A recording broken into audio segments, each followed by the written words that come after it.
Добър ден! Вие гледате репортаж от пресконференцията на Драголюб Симонович, спортно-технически директор на ОФК Сливен.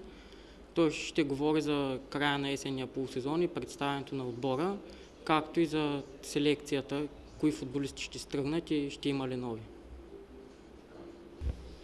Като някак на край на годината, което беше неуспешна и за ОФК Сливена, и за мен лично не беше успешно.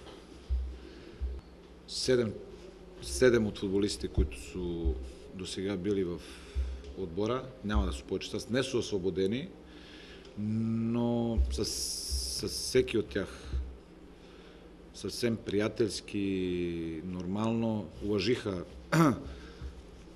нашите и моето желание да направим по-младия и един новия Сливен, който, като казах, ще играе по-добре.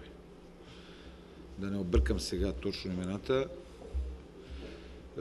Двама вратари, Иван Георгиев и Петър Денчев, няма да са с нас. Това са вратарите, които са добри вратари, но са някъде на нивото на Евгений Караманов, който е тук от Сливен. Ще вземем още едно момче от първото е 9-4, който ще се с нас започне подготовката и водят се преговорите за още един вратар, който ще вземем през зимата. Няма да са Илия Илиев с нас, Борислав Стойчев, Валериев, Марко Марков и Величко Величков. За сега.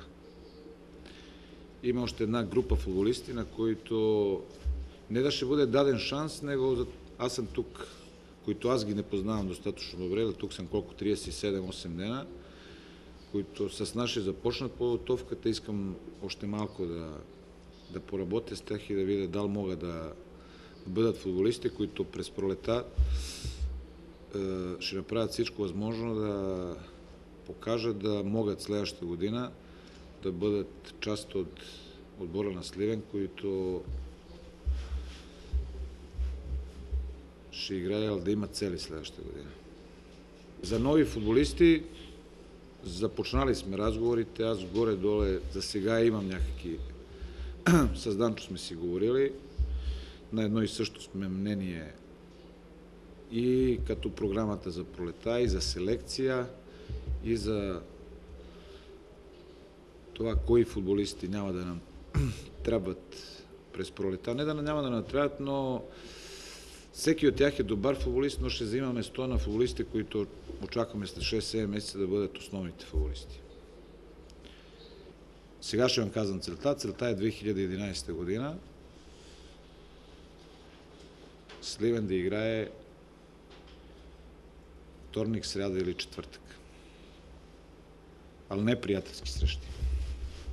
Значи искаме следващата година да направим отбор, който ще бъде готов с всички отбори в България и да стане по-добрия, възможно от всички отбори в България, да можем да бъдем готови 2011 година, да имаме изграден отбор, който и кога излезне в Европа, няма да стане за срам и ще бъде на радост на всичките хора, които живеят в Сливен. Аз Сливен имам специални отношения към този град, независимо, че не съм от тук. Много време съм в България, но Сливен и заради хората, и заради града, и заради футболния отбор го обичам. Това е. Януари месец е основната част на подготовката. Има възможност, ако бъде много лошо време или сняг, да отидем тук на море някъде, къде е по-топло за 7-8-10 дена, то зависи от метеорологични условия. Докато в февруари ще го използваме само за контролите, в момента няма да ходим да правим, казвам, типична подготовка, като ще ходят отборите в Анталия или къде ходят по Кипър, в Испания.